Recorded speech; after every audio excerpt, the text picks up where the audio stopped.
Yesus mengambil murid-muridnya dan berkata, "Hatiku tergerak oleh belas kasihan kepada orang banyak itu.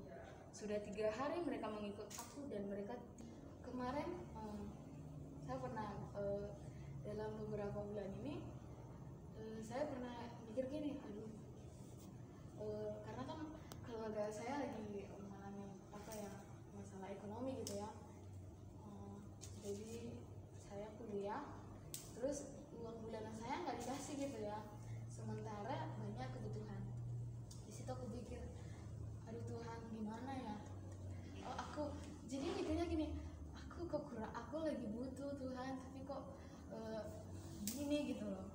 Jadi sempat terpikir, aduh ternyata ngikut Tuhan kayak gini, aku datang ke Jakarta kalau tahu kayak gini mending aku di kampung kemarin. Tapi di situ langsung berpikir gini, enggak, kita harus tetap fokus pada Tuhan. Kalau kita melayani Tuhan, kita ikut Tuhan, apapun itu teman-teman, Tuhan pasti sediakan. Itu yang bisa saya bagikan. Mungkin dari teman-teman ada yang mau berbagi, saya persilakan.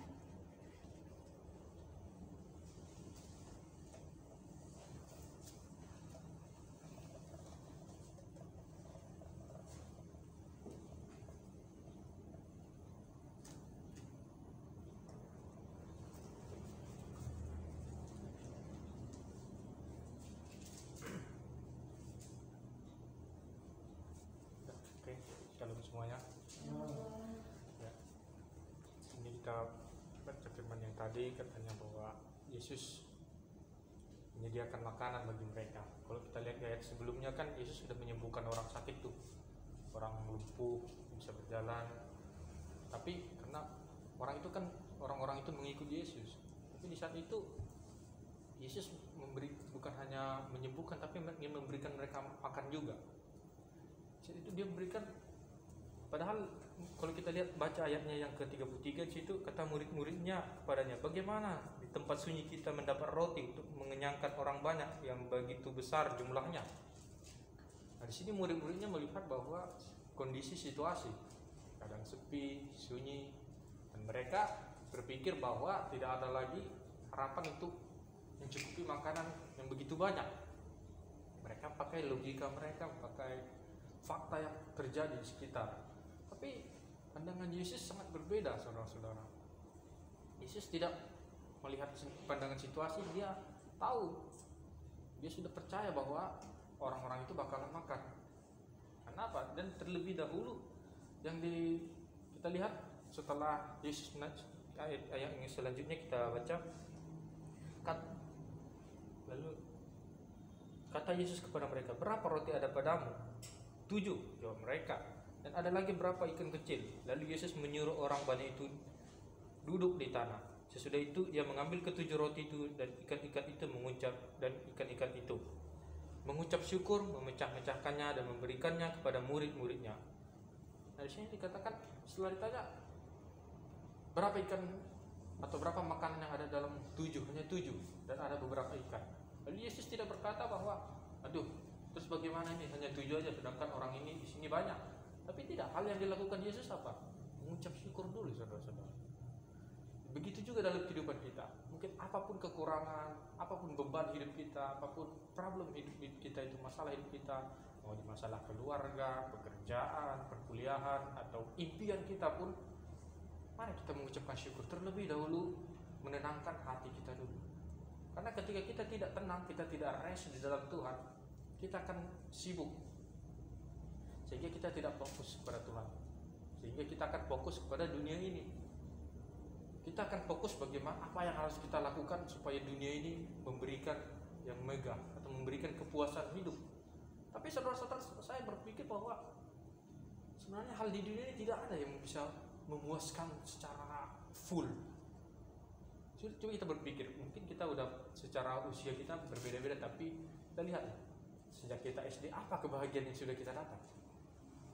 Dari SD, SMP, oke, kita bisa kuliah, oke, kita bisa punya mobil, punya motor. Tapi kalau kita pikir lagi ke depannya, setelah misalnya contoh nih, kita udah beli rumah nih, misalnya kita udah masing-masing kan punya rumah, punya keluarga sendiri-sendiri. Setelah itu timbul lagi masalah, pasti ada masalah dong. Hati kita pasti ketika suatu hal yang tidak memenuhi hati dan pikiran kita pasti akan kecewa dong. Nah, itulah namanya dunia.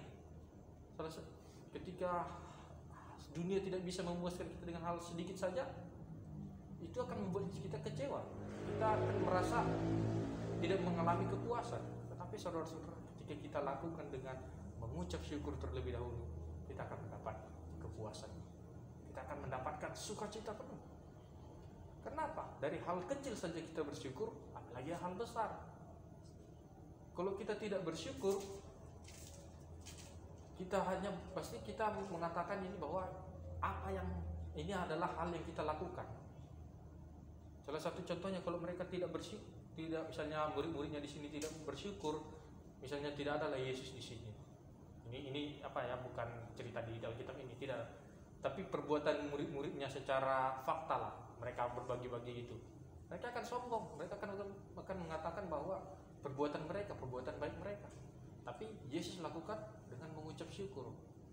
Padahal ikan di sini saja sedikit, makanan sedikit, sunyi, sepi. Kita boleh bayangkan kalau bagaimana hal-hal yang sepi, saudara-saudara. Mungkin kayak rumah kita ini kalau enggak ada sepi kan, atau kayak jalan gang kita ini lah. Beda sama kalau Johor Baru ya ramai kan, kayak Taman Solo. Bayangkan kalau kita ini sepi, kita bayangkan hanya ada apa? Misalnya cuma tukang ikan itu aja yang di samping rumah. Sedangkan misalnya seandainya sepi, sedangkan orang-orang datang, misalnya baru datang kayak gitu, makanan tidak ada. Tapi apa? Tuhan membuat mukjizat. Ketika kita menyerahkan hati kita bersyukur kepada Tuhan, pasti ada mukjizat, saudara-saudara. Ini saya memang bersyukur juga.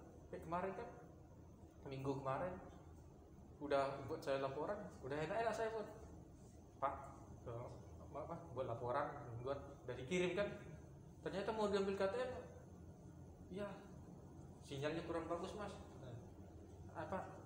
jadi ke makan ATM, jadi nggak bisa. Terus gimana pembuatannya ini supaya bisa ngambilnya, harus diurus lagi. Oh, ini saya bukan yang punya nomor rekeningnya ATM-nya, jadi harus bikin surat kuasa katanya, berkuasa dan butuh nomor rekening sampai udah itu nomor rekening sama nomor KTP. Lalu setelah itu saya chat Pak Jo di grup, nggak ada respon, sama itu pun nggak ada respon sama sekali. Tapi gimana? Tapi kepikirlah, pasti ada aja jalan Tuhan itu. Pasti kalau anak Tuhan itu pasti nggak bakal kelaparan. Banyak cara Tuhan. Pasti ibaratnya begini. Tuhan misal Tuhan nggak ngasih kita ikan, dia bisa kasih kita pancingan. Artinya banyak cara Tuhan, tidak akan membiarkan kita kelaparan. Tuhan akan selalu memberikan hikmat, dia selalu menyertai kita. Apapun yang terjadi, tetap belajar bersyukur dan tetap tenang. Kenapa? Ketika hidup kita tidak tenang atau hati kita sedang tidak tenang, apa yang kita lakukan pasti salah, saudara-saudara. Pasti kita, aduh, kok saya lakukan ini ya?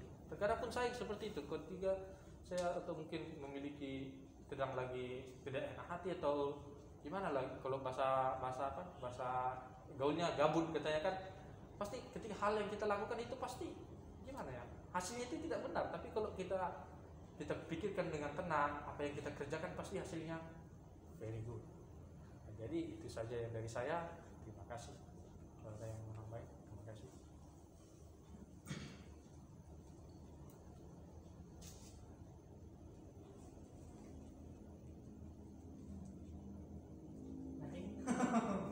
Oke, sedikit saya mungkin gampang bagi kita untuk mengucap syukur kalau dalam keadaan pelimpahan, ya. Gampang sekali. Waktu kita sehat, gampang sekali kita syukur. Waktu kita berkelebihan, gampang sekali terima kasih Tuhan. Tapi kadang kita nggak ingat, gitu kan? Sedang kita mengalami kekurangan atau baik fisik nggak sehat, susah kali, bahkan kita nggak ingat untuk mengucap syukur. Tapi di sini kita belajar bahwa gimana Tuhan Yesus mengucap syukur dalam keadaan kekurangan, gitu kan? Bayangkan orang di situ udah 3 hari mengikut Yesus nggak makan, gitu kan? Ya Tuhan Yesus tahu sih. Muridnya atau orang lain nggak ada inisiatif, oh ini orang ini lapar, kan? Tapi Tuhan Yesus punya inisiatif sendiri, dia tahu bahwa orang ini lapar, gitu kan? Kalau kita mungkin kebanyakan kita juga kayak murid ini kan, mungkin kalau misalnya si Bintang kasih tahu saya, lebih kata si Bintang kan, ini kasih orang ini makan kan, orang ini lapar, gitu kan. Gak mungkin aku nyuruh orang ini pulang, mungkin aku bilang gila kau, aku bilang kan. Mungkin aku bilang kayak gitu kan, orang sebanyak ini mau kasih makan apa, gitu kan, pungut batu, gitu kan. Enggak, tengah hutan, ini kan nggak di kota posisinya. Cuma muridnya pun bilang, mana kita harus cari makan, gitu kan. Walaupun ya, di kampung pun nggak mungkin kasih orang ini 5.000 laki-laki gitu kan, nggak mungkin nanam dulu gitu kan. Nah, tapi di sini kita lihat bahwa luar biasa sekali.